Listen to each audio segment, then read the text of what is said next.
Back to the unit again, and ang gagawin lang ay maglilinis. Yesterday, nakapag-shop na ako ng mga cleaning materials, and today ko siya gagamitin. It will be a whole day of cleaning.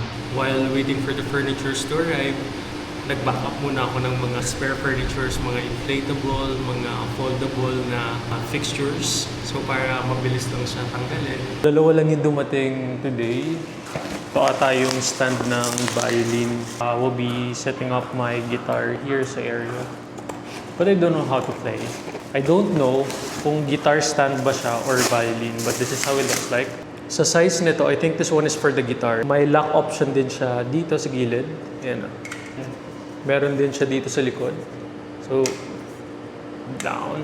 Now it's fully locked, and sa mga gusto mag-display ng instruments nila like guitar, violin, or any string instruments, you can just buy this. I believe this one is around 100 to 200 pesos. Parang ganun lang. And the material, aluminum ata yung material nito. Magkaiba yung material nito at nitong nasa baba. Plus, secured yung string instrument nyo because may foam na provision on this side. Di-display lang natin dyan, and then ilalagay na yung guitar. This is worth it, so ilalagay ko na lang din yung link here, or I can just tag it. Alam ko pwede na mag-tag ng link dito sa YouTube. This one is inflatable sofa. Oops, nabasa siya. I bought 2 inflatable sofa, pero yung pang single person lang. And it comes with a pump. So may nozzles na rin siyang kasama. 3 nozzles to for, I believe, a smaller one, a medium size, and a big one. And I chose the color khaki. So like ganito yung color niya. Para pasok pa rin sa itsura nung studio. Goods naman, so never mind yung sinabi ko kanina. Ang mahalaga is safe yung nagsiship or safe yung driver kasi maulan talaga recently. Winipe ko lang siya and parang tuyo na siya agad. Okay, nice. Para kapag matapon-tapunan, okay pa rin siya. May 2 butas. Dito pala nagsasak ng air, tapos dito yung nagbubuga.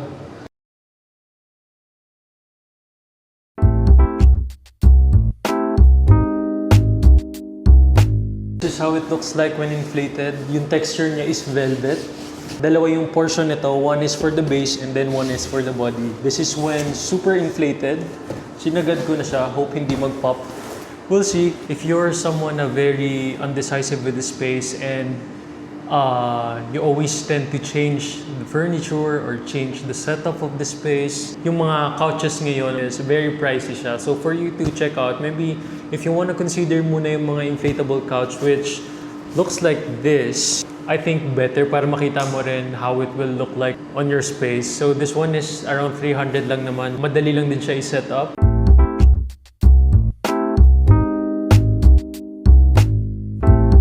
I got my cold brew already.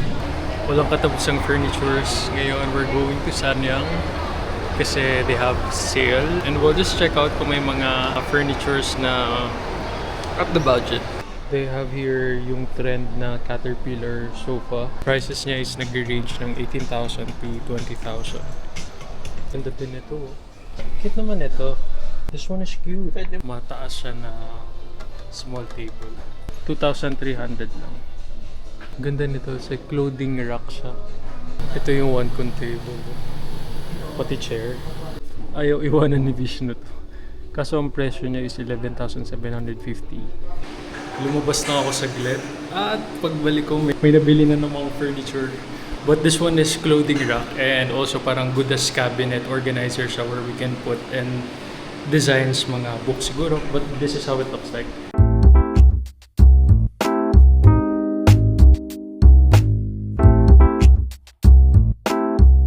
Bumili lang ako ng prepaid wifi since I want the studio na very versatile. So like I can just lipat yung mga pwede kong ilipat-lipat yung mga gamit. And ito siya. Itong prepaid 4G and 5G na dito wifi. This one is mura lang siya. Parang ginastos ko lang dito is around 2,800 plus. Unlimited 5G data na siya and may consumable na 50 gig for 4G, which is not bad na kasi this one will entirely be an office space for me.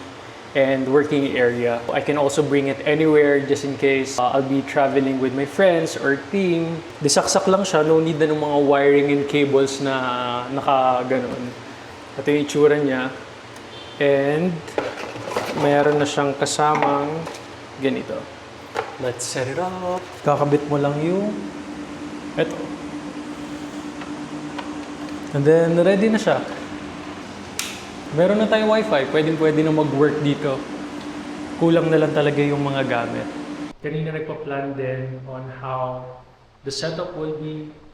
Dito maglalagay kami ng roll down na backdrop para kapag may need i-shoot, we'll be putting it here. Meron pa rin siyang echo at the moment because empty pa yung space.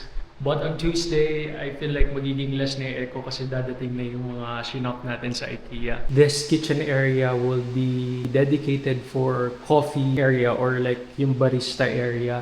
Meron na tayong dalawang cute coffee mug. Water or like coffee or like kung anong drink yung ilalagay dyan, but this one will be for water.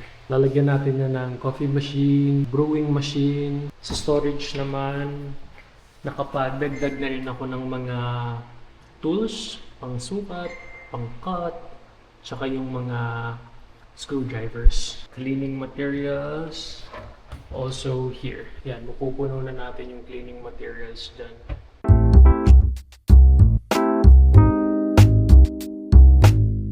Another day, I'm back here again sa studio. I know I'm wearing black again. Don't mind it kasi I'm always wearing black kapag nasa bahay lang.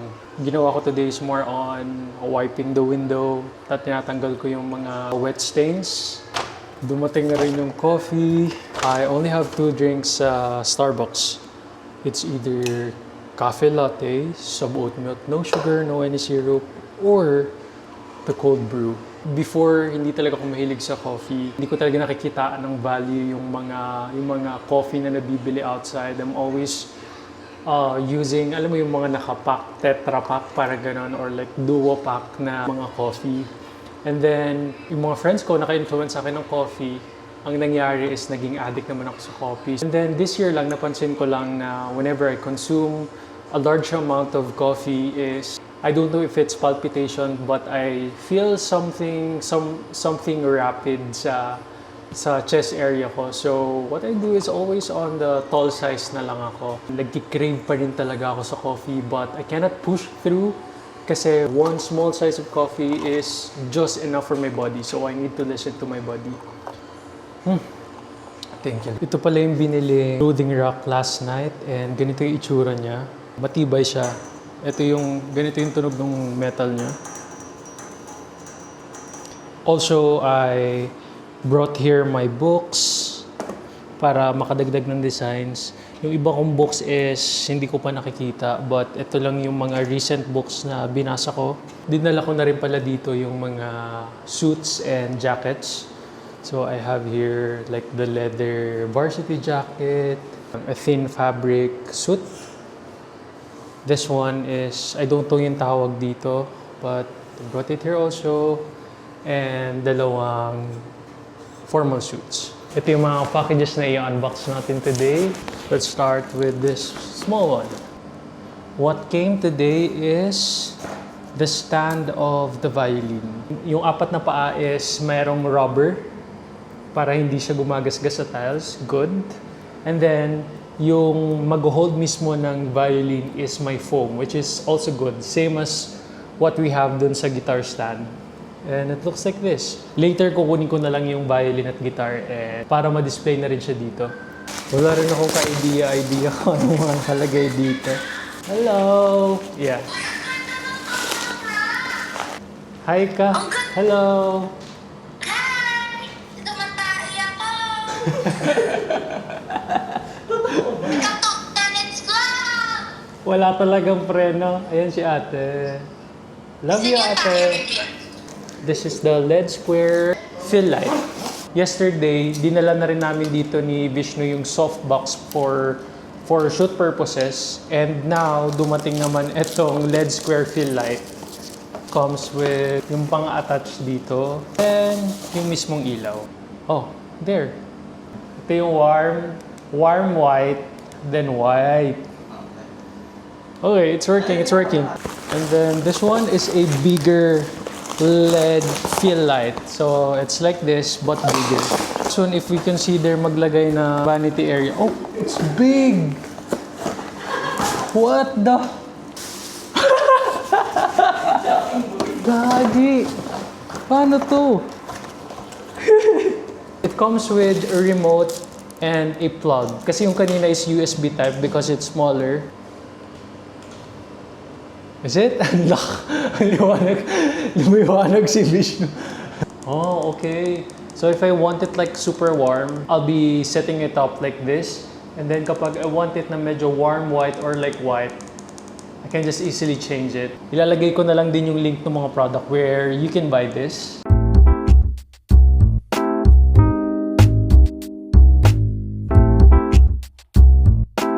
Na-pick up ko na yung violin at guitar. And i-display na natin siya sa nabili natin sa Shopee. Ito, guitar stand at violin stand. Hindi ko pa siya nagagamit kasi hindi pa ako maalam. Ito yung violin and dito naman siya nakalagay. There! Next is we received 2 packages again from Shopee. It has a provided bulb. Ito yung head niya. And then yung body. Last is mismong stand. Also yung base niya.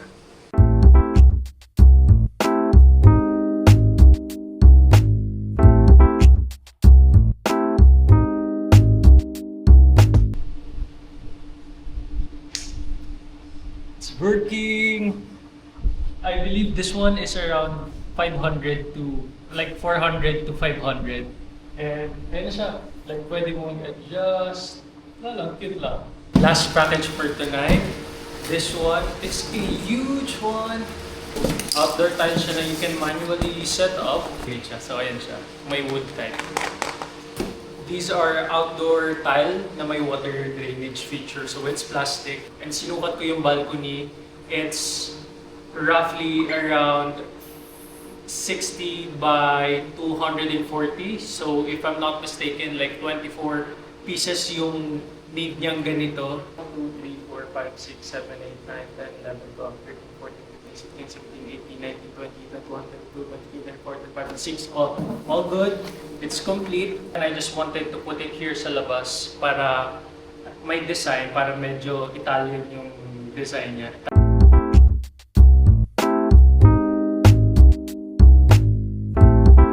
Meron pa akong isang hindi nakakabit because wala akong pang-cut.